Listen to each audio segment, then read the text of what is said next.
going on, everybody? Today we got another special guest, wrestling Division One All American, as well as an actor now on Cobra Kai, Mr. Brian Kurlander. How are you doing today?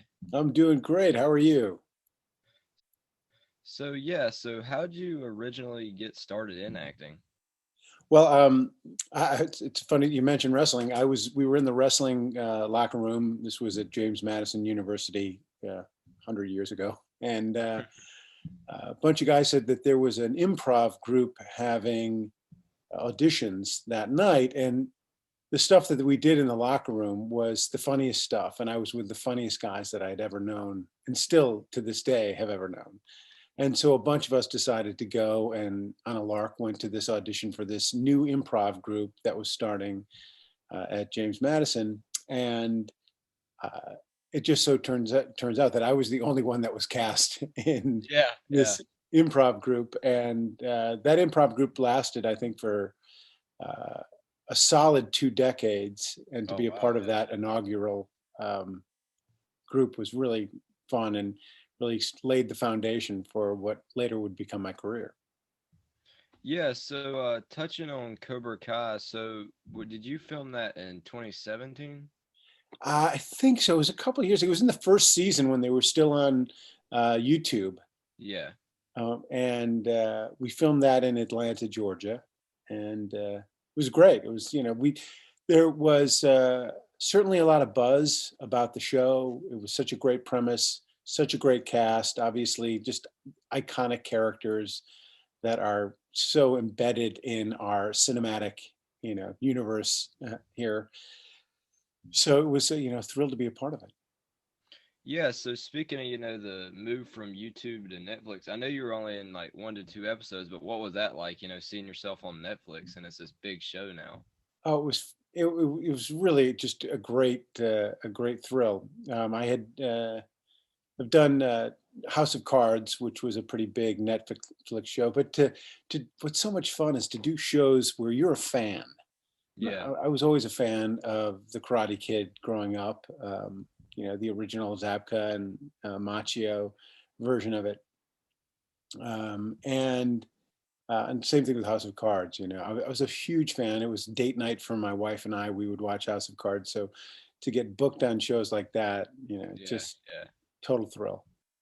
Yeah, I love the dessert scene in Cobra Kai that you had. That was pretty cool. We were just about to sit down for dinner. I hope you don't mind. Word of advice, she's not gonna go down on you unless you buy her dessert. The apple brown Betty. Make a Yeah. fantastic apple brown Betty. Yeah, Apple Brown Betty, yeah. Yeah. So No, it's yeah, good writing. It's, when you get good writing, it's easy to kind of deliver and land the joke. yeah. Yeah, so speaking of Zepka, what was it like working with him? With Billy, Yeah. he's such a pro. Just was very welcoming. One of the things that's difficult when you're coming on a set for a day or two or even a week, you're so new, and the energy that the cast has of recurring characters, they kind of have their rhythm, and you've got to kind of find their rhythm when you come on set. And he was just so gracious, and just gave me all the time I needed to kind of find that rhythm and get in the flow with he and my other co-star in the scene, and it was great. It was great.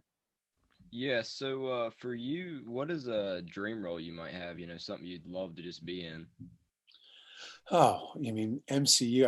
I watched, finished watching Loki the other night with Yeah. my daughter, and even my wife, who's not a big MCU fan, sat down and watched it and really liked it. And right after that, my son was with us too, and he's a huge MCU fan as well. He was in from where he lives in South Carolina, and then we watched Black Widow right Yeah. after that. So we kind of MCU'd out, and so to be a part of that in any capacity would be spectacular. I'm also kind of a Star Wars nerd, so that would Yeah. be pretty cool to get involved in one of their myriad of shows. Yeah, a lot of their stuff's filmed out in Atlanta. A lot of the Cobra Kai actors have actually been in a lot of Marvel stuff, so yeah. Oh yeah, no kidding. Yeah, I mean, I watched, between all of the, WandaVision, Falcon and Winter Soldier, Loki. Every time I see an episode, I'm like, oh hey, there's my friend. Yeah. I've got to call my agent. Why didn't I get that? Yeah, you gotta get me in a project. Yeah. Yeah, what was it like getting to work on the Tupac documentary? That was great. It was, it was a feature that was kind of based on the life of Tupac. And I was playing his real high school. He and Jada Pinkett went to high school together in Baltimore. And when he came out of makeup, uh, after the scene that we shot, so in the scene they shot, he goes into the makeup trail and they put hair on his head. Yeah, And then later on in the day, he comes back out because he's got to shoot scenes that are, he's older, yeah, and so he's got the shaved head. And it was uncanny. The actor that they cast in that role was just spot on, did a great job. And all the kids that were in the scene, in the high school scene, were just perfect. They just, they nailed yeah, it, and we had a lot of fun shooting that scene. yeah. So, what was it like getting to work with the legend Reese Witherspoon? Well, that was, holy cow. I'm sitting at the table when we did the table read um, of The Good Lie. I was sitting, just directly across from her, thinking like, well, this is, an Academy Award winning actress and Yeah, producer, and just force of nature. And there were so many great actors sitting around that table. That really, it's nerve wracking. You want to bring your A game, and yeah, when you do a table read, you might read characters that you're not playing in the movie per se. But so I got to read a lot of different roles and do a lot of different kind of takes on what I would have done had I been cast in other roles, and it was great. It was just again, just a thrill of a lifetime to be sitting there with some of the best actors in the world. So yeah, speaking of wrestling, what was it like, being James Madison's, first ever All American in the program's history?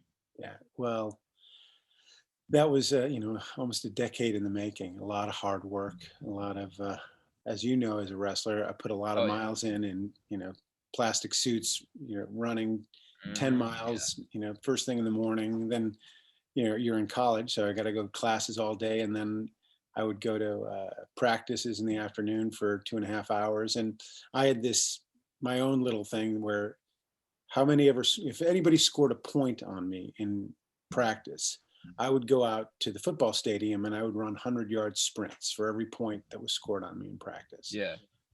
So I was working out and training, you know, 8 hours a day on top of going to classes. And to be the university's first All-American it was a dream come true. It was an honor. I just really was grateful for representing the university in that way. Do they still have their program? No, and it just Dang. crushes me. Um, I was recently inducted into uh, the James Madison University Sports Hall of Fame, and I was very torn about the whole thing because I wouldn't have gone to JMU had it not been for the wrestling program. And I Yeah. don't think I would be here today talking to you about being in Cobra Kai if I had not gone to James Madison Yeah. University. So it was, there's this bittersweet thing about losing programs, like that at universities like JMU, and it's happening all over the country. There's a guy, Mike Moyer, with the National Wrestling Coaches Association. He is doing just extraordinary work to get programs up and running all over the country in D2 and D3 schools. JMU is a D1 school. Um, and it's a shame because they're cutting programs all across the country. Oh yeah. Stanford, most famously cut a bunch of their programs. I think a couple of years ago, William and Mary, the same thing, which is in the Colonial Athletic Conference. And these are important sports. These are Olympic sports. And what I'm concerned about, going down the road is universities, for I think budgetary reasons, cut these non-revenue generating sports. Is it's going to hurt ultimately our Olympic athletes' Yeah. ability to compete at the highest levels. Yeah. I mean, there's no SEC schools even have wrestling anymore. They haven't had wrestling in a million years. And Auburn, used to be one of the powerhouses in Yeah. wrestling. Certainly Clemson was a great wrestling program. Um, so yeah, it's a shame. Yeah. So, can you like remember the moment you like? So I'm not sure like where what round was it that you knew you were going to be an All American? um, so I was wrestling a buddy of mine from Lehigh University. His name's Tom Togus, fantastic guy. We had been training together the summer before that national championship. I'd gone up to Lehigh to try out for the U.S. Olympic Festival in Greco and freestyle, and ended up competing in both styles at the U.S. Olympic Festival.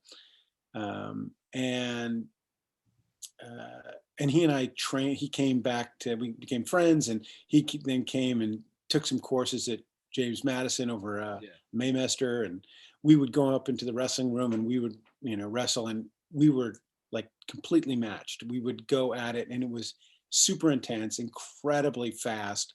You know, just guy was very very gifted. And here we go. We wind up. We're in the do or die round of the national championships um, at the University of Maryland in their old Cole Fieldhouse, which no longer exists.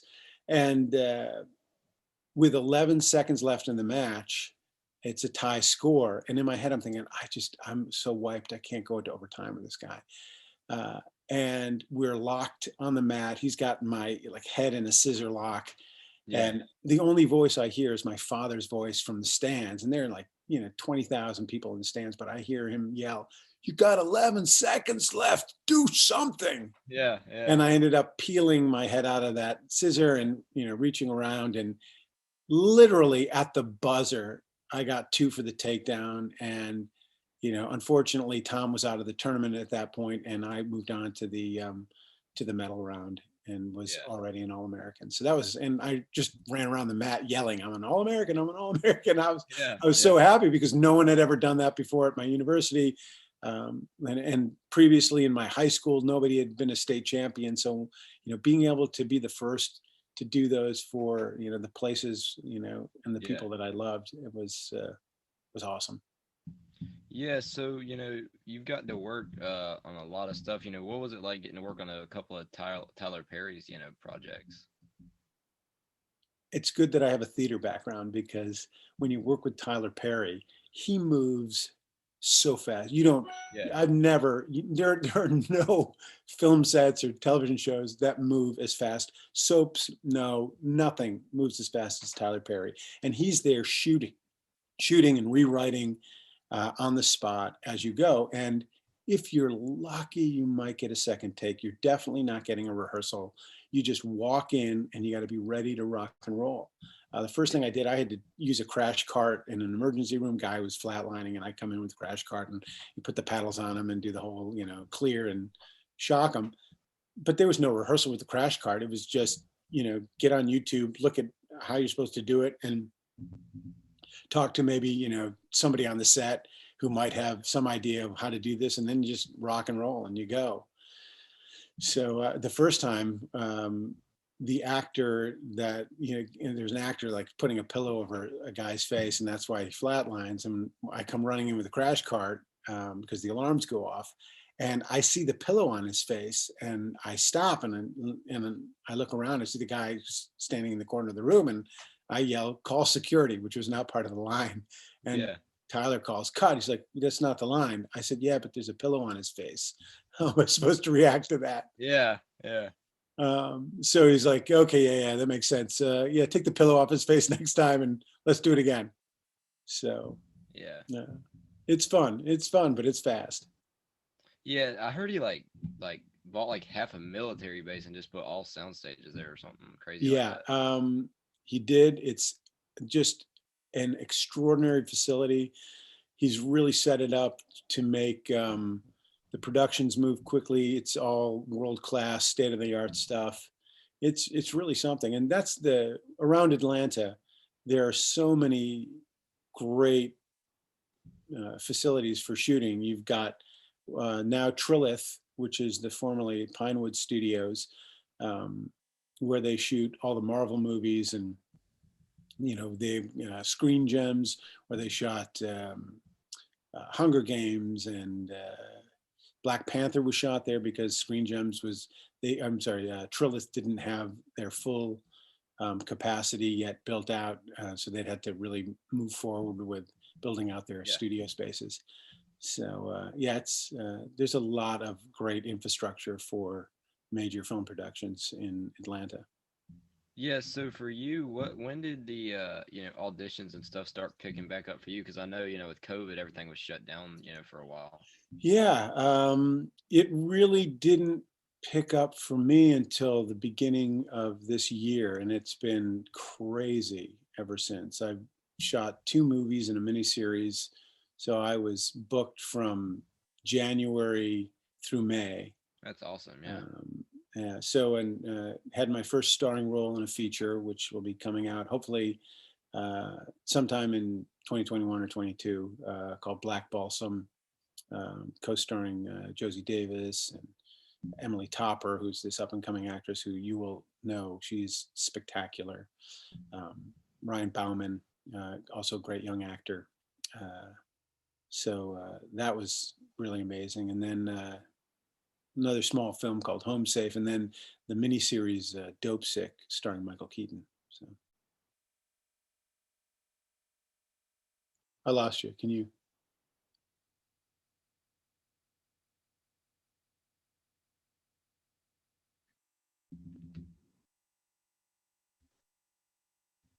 Yeah, so with COVID, what's some of the differences on set now? With some of the Well, the protocols are really strict, and that's great. They have the safety of everyone, cast and crew, um, really at heart. I think SAG-AFTRA has done a commendable job of moving quickly to adjust to what needs to get done to keep everybody safe on sets, but also to keep everybody working. Um, so you're masked, you're put in zones. There's not a lot of intermingling between cast and crew, which is it's a shame because that's how you build community. But it's been fairly seamless. I'm really impressed with how everybody's adapted and is just moving forward. Like, hey, this is just the new normal. We're going to make it work, and it'll be this way for the next foreseeable future. And we'll we got to get her done. Yeah. So do you ever see yourself working on a wrestling project possibly? Oh man, that would be great. Those are those are few and far between. I'd have to probably Yeah. write my own. I'm in the process of developing a few projects at the moment, so I may have to think about throwing something in there. Vision Quest 2. Yeah, Vision Quest 2. Vision Quest is about the only good wrestling movie there is. Um, yeah, you've got like kind of the pro or MMA stuff, but yeah, the only kind of legit movie I think is Vision Quest. Yeah, that's definitely a classic there.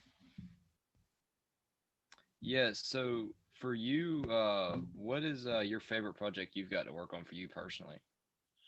Well, I think Black Balsam was, it was just, it was such a treat to be spending 10 hours a day, for several weeks working on the arc of a character.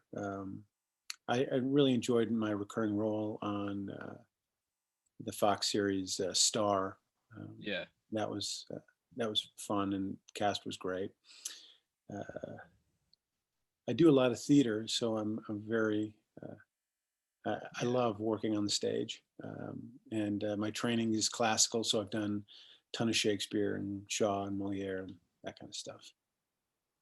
Yeah, so what's the type do you prefer to do TV or film if you had to choose? I prefer to work. I just, Yeah. it's the wrestler's mentality. You've got to, Yeah. I have to be moving. I got to keep going. If I'm not working on something that somebody else is producing, I'm working on something that I'm trying to create. Yeah. So, that's the ABCs of being an actor are always be creating. Yeah. I saw, where you wrote a project. Do you ever have any more aspirations to direct or produce anything? Yeah, absolutely. That's what I was talking about earlier. I'm working. I've got a partner, and we're working on a number of projects right now. Um, uh, Both that would be for the stage or for the screen. Television and film, and variety of different budgets. So that's a really important aspect of being, in this field is you really have to have an entrepreneurial spirit. You've got to be able to wear different hats. You've got to be, willing to do your own work. Yeah. Because anybody who's making a living at this, and a real living, is manifesting their own opportunities and not just waiting for the phone to ring. Yeah, so when you qualified for the Greco-Roman World Championships, what was it like being able to represent the USA in that? Well, they mail you this big box of, your USA paraphernalia, your uniform Yeah, yeah, and all of your gear and these pins, that you end up trading with competitors from all around the world. And it was amazing. I mean, I'd been waiting for that moment to get my box. I had a lot of friends, obviously, who were Olympians or competed for the U.S. In different tournaments over the years, and so to have my shot at it yeah, was, just the thrill of a lifetime. yeah. And there's So for nothing you, like, seeing your parents in the stands as you're representing your country. yeah, that's awesome.